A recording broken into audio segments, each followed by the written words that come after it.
Okay, so I absolutely realize that the title of this video is a little clickbaity, but please bear with me, and I will tell you exactly what I mean by 89 times on Yukon Striker, but how and why.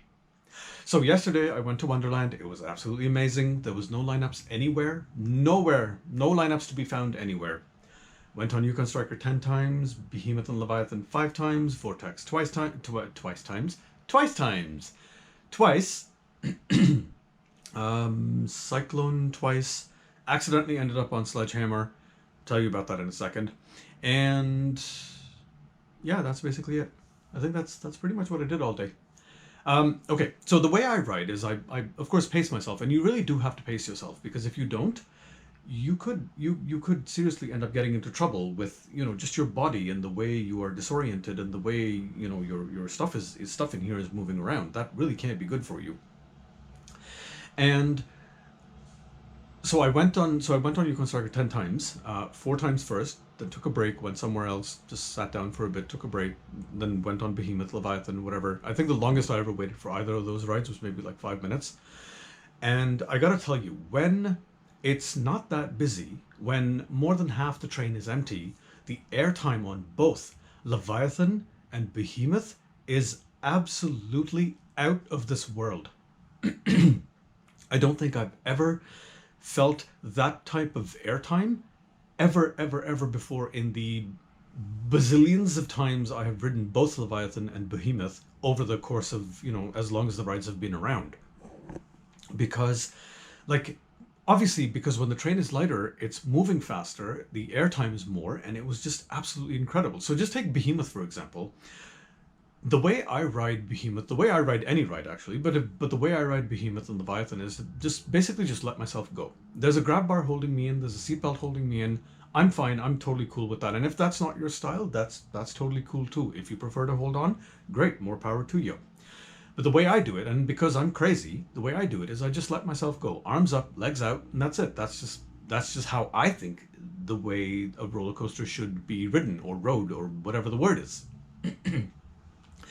Take Behemoth, for example. So, I'm sitting on Behemoth. The ride is obviously moving a little bit faster than it normally would, and the airtime on those hills was just incredible. Each and every single time, I was literally like this, out of my seat and like that. I kid you not. Each and every single time, it was the most incredible, the most phenomenal feeling ever. Same thing for Leviathan. And I think what ended up happening, normally for these rides, it's about 3 minutes and 10 seconds, 3 minutes and 28 seconds for both Behemoth and Leviathan, respectively. But I think what ended up happening this time around is that the rides did finish a little bit quicker. So I think I timed Leviathan once, and the total time for that should be around 3.5 minutes or so, if I'm not mistaken. Correct me if I'm wrong. But I think I timed it at 3 minutes and 2 seconds once. So the ride was definitely moving a lot faster than it normally would. And at one point in time, so I was sitting on Leviathan, and right before the station when you're coming down that slope, there were 2 trains ahead of me because the ride is moving so much faster. So we're just sitting there waiting for other trains to clear so that my train can move forward. That's how that's how the whole scenario was. For Yukon Striker, I went on 4 times once, then took a break, then went on 4 times, then took a break, then went on twice, and then that was it for the day. After the first four times that I went on, the person standing at the door just jokingly said to me, "Have you had enough for now?" I said, "Yes, thank you. I have had enough, but I will be back." But to go back to this whole point about 89 times, there was this kid sitting next to me, and I do genuinely believe that he was disoriented. I really don't think that he was feeling very well, because he wasn't just whispering to himself, he wasn't just silently, quietly talking to himself, he was actually yelling, "I have been on Yukon Striker 89 times, it hasn't even been 90 times yet, I'm trying to make it to 100, this is very, very mentally and physically taxing." Mentally and physically taxing. You think? Really? I mean, when I got off after the first 4 times, when I got off, I felt a little dizzy. I felt a little disoriented because the train was a little bit lighter and I think it was moving a bit faster. felt the G-forces a bit more. And at one point I was literally like, oh, that was harsh. Especially when you're going right down that first 90-degree drop and you come right back up. And I really felt that was really, really harsh. So I really just had to stop and take a break. This kid sitting next to me, who was, I think, just completely out of his mind, he was completely disoriented.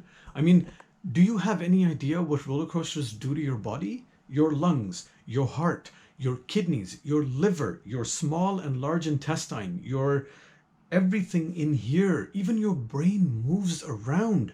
You have to pace yourself. There is no other way around it. No ride, no roller coaster, no matter how good it is, excuse me, I'm dealing with a bit of a sore throat, so I'm going to be clearing my throat a lot.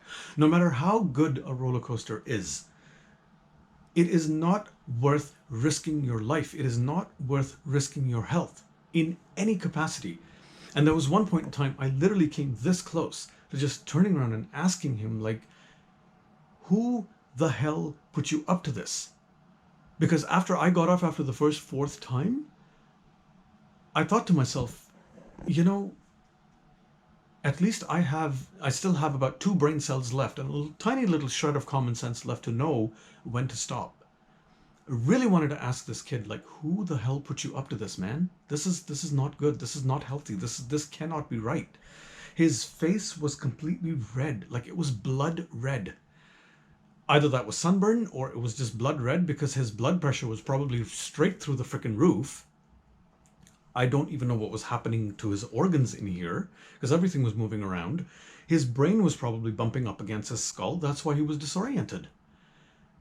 I don't know why people do this. Like, you can't do this. And I was really worried about him afterwards. Like, when I got off and when I was heading home, I was sitting on the bus, sitting on the subway thinking about this kid. I was like, I really do genuinely hope that he's okay. And I hope that he will never do this again because no matter how young you are, no matter how old you are, no matter how much stamina you think you have, no matter how tough you think you may be, you cannot go on roller coasters non-stop. And 89 times? Now, one side of me can't help but think that, okay, maybe he's just exaggerating a little bit. Maybe he's just kidding around. He's just a kid. He's probably just showing off, whatever. Let him say his thing. Let him say his piece. But at the same time, I couldn't help but think that he was actually being genuine, because when you're that disoriented and when you feel the need to scream out that this is mentally and physically taxing, yet you still continue to do it, there's something not right up here because of your experience. So anyone out there who's even thinking about doing this, please don't.